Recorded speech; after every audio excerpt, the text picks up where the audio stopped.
I'm Hilman from Copperknolls Customs, Classics, Mods, and Restoration. We're starting a new YouTube channel here. We run into this all the time. We're resurrecting these fine pieces of equipment that we seem to drag home every now and then with us. But this one is, we constantly run into this where people start these projects not knowing what's going on or how to do it right. So we're going to kind of walk you through one of these resurrections here and the things done wrong, what's going on with this truck. We picked this up from a gentleman.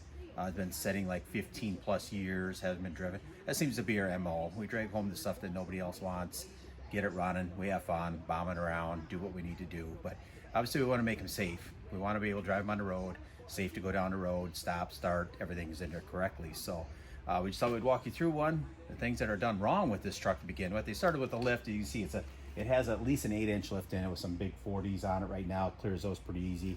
3-inch body lift.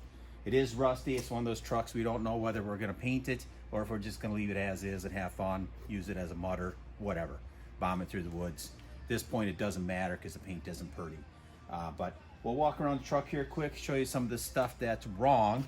Kind of the first things you can see, of course, here is it looks like the springs are completely wrong for the truck here.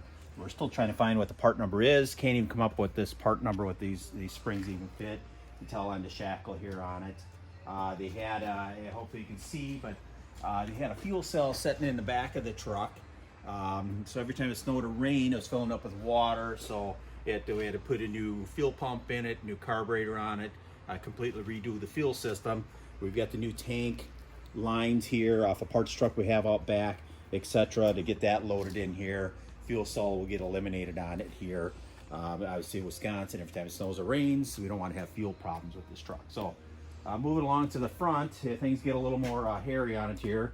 You can see somebody did a fine job with the Sawzall here, cutting the sway bar, but instead of just buying the relocation brackets and everything and getting that back into place. They did buy a nice drag link here. They forgot to tighten down the nut, put any of the grease certs in here. Did not buy the steering arm here to bring that angle up to correct that. This is great and all, but we still need to correct that angle to get this back into place here. They didn't know what to do with shocks, so they just kind of let them dangle. So hey, nothing wrong with that, I guess. Instead of buying the correct extended brake lines like you should, they just decided just to go ahead and just cut that brake line bracket right off. So later on in our videos here coming up, we'll weld that back on, take care of that. Somebody did put, you can see lines hanging here, ran brake lines in it because they were rusty, I'm sure, whatnot. We did load a set of calipers on it already. Did that a couple of evenings ago just because the truck went push with them being locked up. Get one of the engine compartments, kind of a mess going on in there. We'll get it. This was a diesel truck at some point. Somebody put a 454 in it. We're still working on straightening out a lot of wiring. There's going to be a lot of things going on. I'm sure we'll probably end up replacing a wiring harness and everything else going on there. So this side, same thing. Cut sway bar link. You can see, or cut sway bar. So luckily we have parts trucks here, so I'll be able to grab that off another one.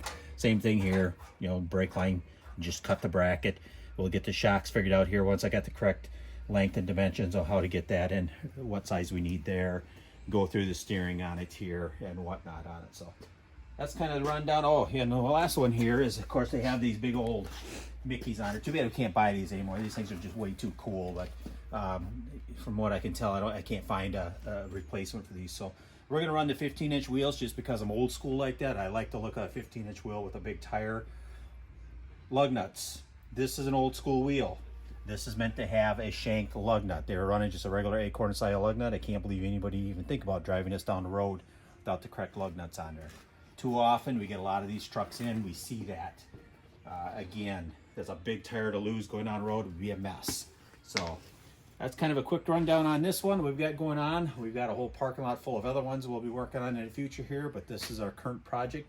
Our goal is to get this out and do some donuts and tear some ruts up in the field. So hopefully in the next couple days you'll see that happening. That's it for now.